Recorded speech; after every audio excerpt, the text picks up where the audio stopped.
दफा का जिक्र है कि एक गांव में मोटू और पतलू नाम के दो पति पत्नी रहा करते थे। मोटू और पतलू ने लव मैरिज शादी की थी, लेकिन पतलू के भाई जॉन इस शादी से खुश नहीं थे।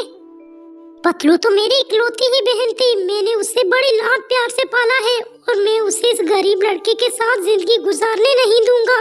मैं अपनी बहन पतलू की शादी एक अमीर घराने में करवा दूंगा। अरे मोटू जी, अगर तुम कहोगे तो आज हम बाहर किसी होटल पर खाना खाने के लिए चले। आज मेरे दिल ने कहा कि मोटू जीजा को अपने साथ ले जाऊं। भैया जी, मोटू अकेले ही क्यों? मैं और मोटू दोनों ही साथ वहाँ पे चलेंगे। अरे पतलू, तुम्हें तो जल्दी सोने की आदत है ना, क्या पता हमें आने में देर हो जाए। तुम जाकर सो जाओ। अरे हाँ पतलू, मोटू जीजा जी सही कह रहे हैं, तुम्हें जल्दी सोने की आदत है, तुम जाकर सो जाओ। ऐसा कहकर मोटू और जॉन दोनों गाड़ी पर बैठ जाते हैं और जंगल के रास्ते से होटल में जाने लगते हैं।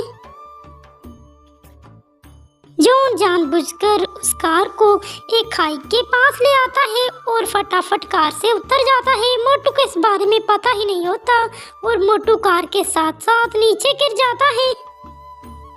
अब मैंने इस मोटू को अपनी बहन पतलू की जिंदगी से हमेशा हमेशा के लिए दूर कर दिया। अब मैं अपनी बहन पतलू की शादी एक अमीर घराने में करवा दूंगा। और फिर जॉन कुछ आगे जाकर बेहोश होने का नाटक करता है। और फिर अगले सुबह होते ही, अरे सुबह हो गई है, जॉन भैया और मोटू जी अभी तक नहीं आए।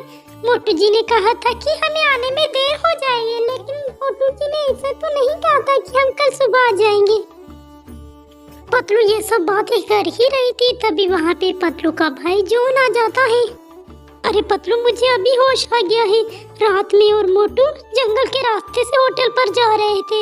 हम रास्ता भटक गए और हमारे गाड़ी खाई के अंदर गिर गया। मैं जैसे तैसे करके बच गया, लेकिन मोटू अभी भी वहाँ है। मुझे अभी होश आ गया। चलो पतलू।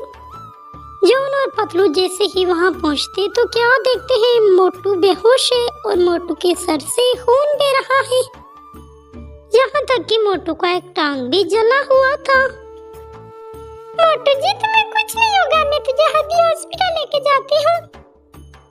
देखिए मैडम जी, खतरे की कोई बात नहीं है। आपके पति को सर पर चोट लगने से वो बेहोश हो गए थे, लेकिन मजबूरन हमें उसका एक पैर काटना पड़ेगा। उसका एक पैर पूरी तरह से जल चुका है। क्या पता किसी दिन उसकी जिस्म में कैंसर हो जाए।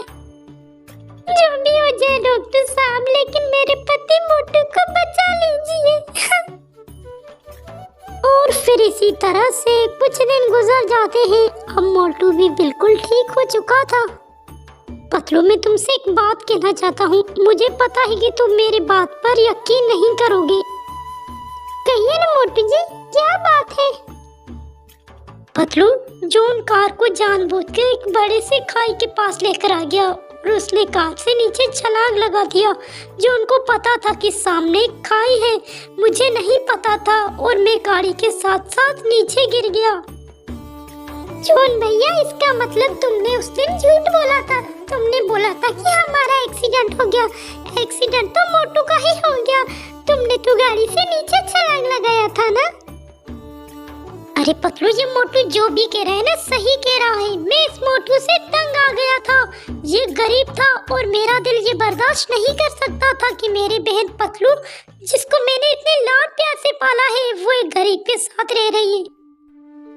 मुझे सब पता है जॉन भैया, आप मुझसे कितना प्यार करते हैं। अगर आप मुझसे इतना प्यार करते थे तो मेरे प्यार को मारने की कोशिश कभी ना करते। पतलू, मुझे माफ करना। मुझे पता है तुम्हें इस बात से कितना दुख पहुंचा होगा पतलू। अब मुझे अपनी गलती का एहसास है। अब जॉन को अपनी गलती का एहसास हो चुका था। मोटू और पतलू भी उसे माफ कर देते हैं। उस दिन के बाद से वो सारे लोग हंसी खुशी जिंदगी बिताने लगते हैं।